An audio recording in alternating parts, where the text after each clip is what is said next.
All right, good afternoon. The Secretary General will deliver some remarks and then we'll take a few questions. The real problem is that the way Israel is conducting this offensive is creating massive obstacles to the distribution of humanitarian aid inside Gaza.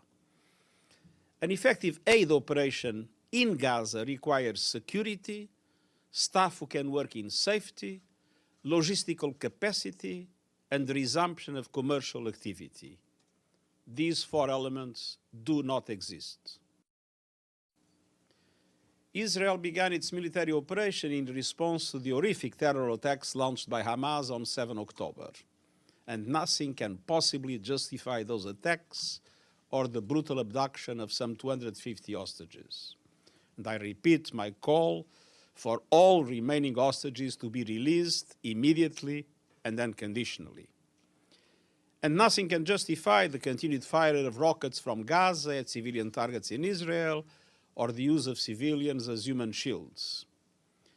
But at the same time, these violations of international humanitarian law can never justify the collective punishment of the Palestinian people, and they do not free Israel from its own obligations under international law. We waited 71 days for Israel finally to allow aid to enter Gaza via the Kerem Shalom crossing. And the crossing was then hit while 8 trucks were in the area. Second, the humanitarian operation requires staff who can live and work in safety. 136 of our colleagues in Gaza have been killed in 75 days, something we have never seen in the history of the United Nations. Nowhere is safe in Gaza. Shelves are empty, wallets are empty, stomachs are empty. Just one bakery is operating in the whole of Gaza, and I urge the Israeli authorities to lift restrictions on commercial activity immediately. We are ready to scale up our cash grant support to vulnerable families, the most effective form of humanitarian aid. But in Gaza, there is very little to buy. So, ladies and gentlemen of the media, in the circumstances I've just described, a humanitarian ceasefire is the only way to begin to meet the desperate needs of people in Gaza and end their ongoing nightmare. I hope that today's Security Council resolution may help that finally to happen.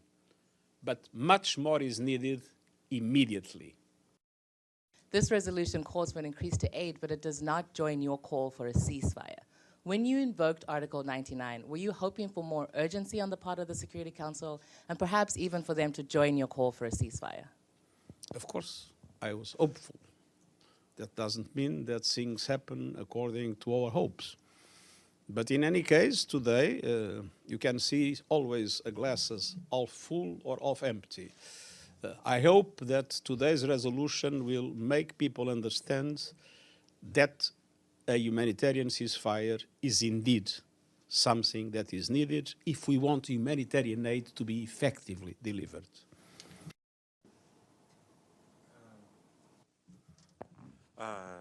Dennis Hakish of TASS News Agency.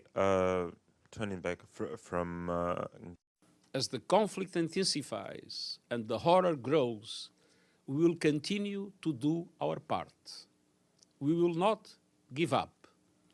But at the same time, it is imperative that the international community speak with one voice for peace, for the protection of civilians, for an end to suffering, and for a commitment to the two-state solution backed with action. Thank you. Thank you. Thank you. Thank you very much.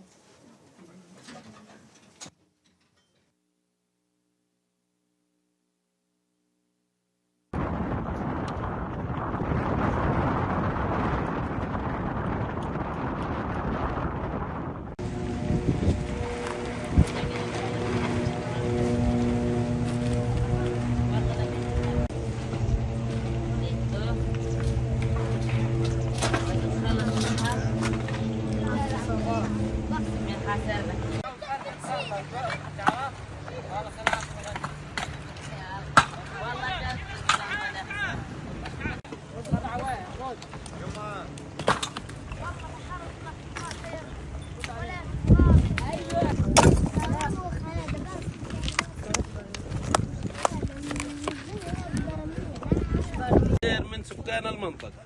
احنا على الساعة 12 في الليل تفاجأنا إلا والوضع انفجار ضخم.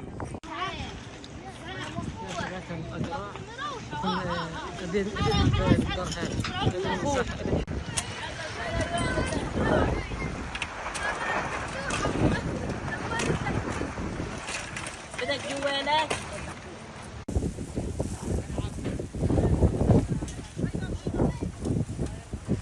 ايوه الولد